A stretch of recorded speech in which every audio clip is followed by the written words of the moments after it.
Good evening. I'm Sarah Repp reporting from the SMC News Desk. In local news, a Salina man had to be rescued from a grain elevator. Salina Fire Department and Saline County Sheriff's deputies reported to the company on Country Club Road just after a 25-year-old employee was clearing a belt at the bottom of the elevator.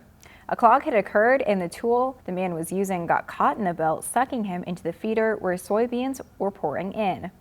The machinery was quickly shut down and crews found him approximately 60 feet away from where he had been working. He was taken to the Salina Regional Hospital with unknown injuries. However, when he was transported, he is reported to have been alert and verbal, according to Sheriff Roger Solden. Salina Fire Department Fire Marshal Troy Long said that the department trains for situations like this very often.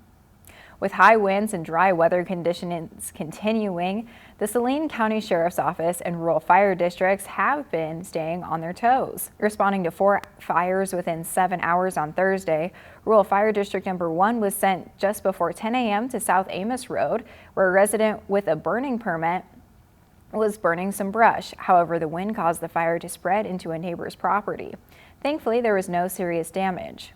Then Rural Fire District Number 2 responded to a ditch fire on East Farley Road at about 12:30 p.m. A neighbor was attempting to extinguish the fire with a shovel when the firefighters arrived. There was no major damage, and it's still unknown as to how the fire started. Then, a few minutes before 1 p.m., Rural Fire District Number 5 was sent to East Spillman Road, where another resident with a permit to burn was clearing a field. The resident had dug a fire break, however, the intense winds caused the fire to jump over that break. It jumped into a neighbor's property, destroying 2 old cars that were valued at $500 before the blaze could be extinguished. And at 444 on East Hobbs Creek Road, Rural Fire District Number 2 was called out again to a vehicle on fire. An electrical issue is suspected to have caused the 2013 Dodge Ram belonging to a Minneapolis woman to ignite. The truck was completely destroyed with a total loss at $38,000, which includes some of the contents of the vehicle. An effort to legalize sports betting in Kansas has stalled. It's not clear that legislators can agree on how many places should offer wagering while also navigating other gambling issues. Some sports betting supporters believe they still have time before the legislature wraps up its business for the year in May to get a bill passed. But others are skeptical. A Senate-passed proposal would limit sports betting to 4 state-owned casinos. A House proposal would include as many as 1,200 retail stores, but the broadness of the House plan and other issues, such as reviving the tracks, caused the chamber to vote this week against giving it a first-round approval. Kansas expects to lose about $360 million in tax revenues over 3 years because of a change in federal policies on the COVID-19 relief for businesses. That development complicates legislative debates over state spending and cutting income taxes, and clouds what for months have otherwise been a sunny state fiscal picture, with tax collections exceeding expectations. The expected loss was outlined in a short memo to 6 legislative leaders this week from the State Department of Revenue's top administrator and Democratic Governor Laura Kelly's budget director. The memo said the relief legislation approved in December by Congress created a new federal income tax deduction for some businesses.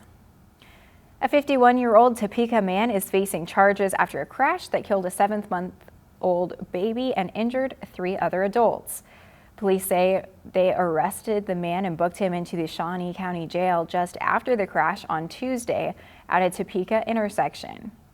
He faces possible charges of involuntary manslaughter, aggravated battery, and numerous traffic violations. Police say the man was speeding and driving the wrong way on a Topeka street when his car collided with another vehicle.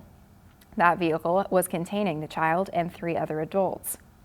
The 3 injured passengers were all hospitalized in critical condition, but they are stable.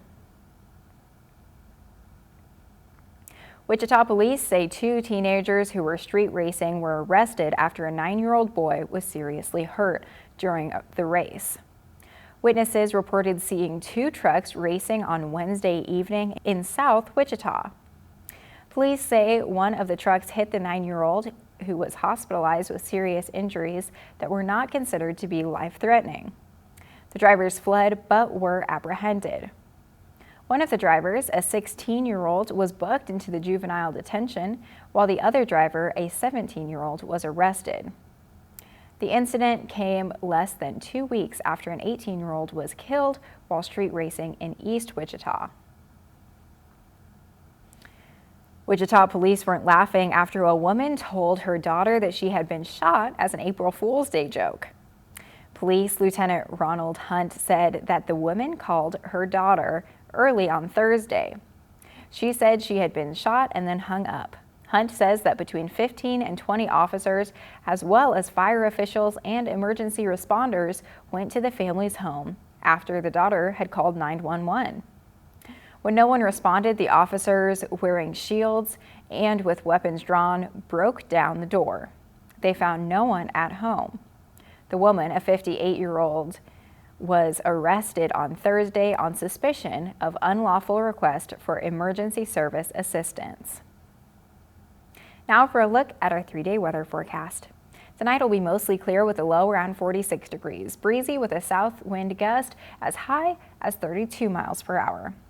Saturday is going to be sunny with a high near 77, south wind gust as high as 20 miles per hour. Saturday night, clear with a low around 49 degrees and breezy. Sunday will be sunny with a high near 80 degrees, a south wind up to 23 miles per hour, and Sunday night, partly cloudy with a low around 56 degrees. Monday, mostly sunny with a high near 82 degrees and breezy. Monday night, there's a 20% chance of showers and thunderstorms, partly cloudy with a low around 59 degrees. I'm Repp reporting from the SMC News Desk, wishing you a good evening.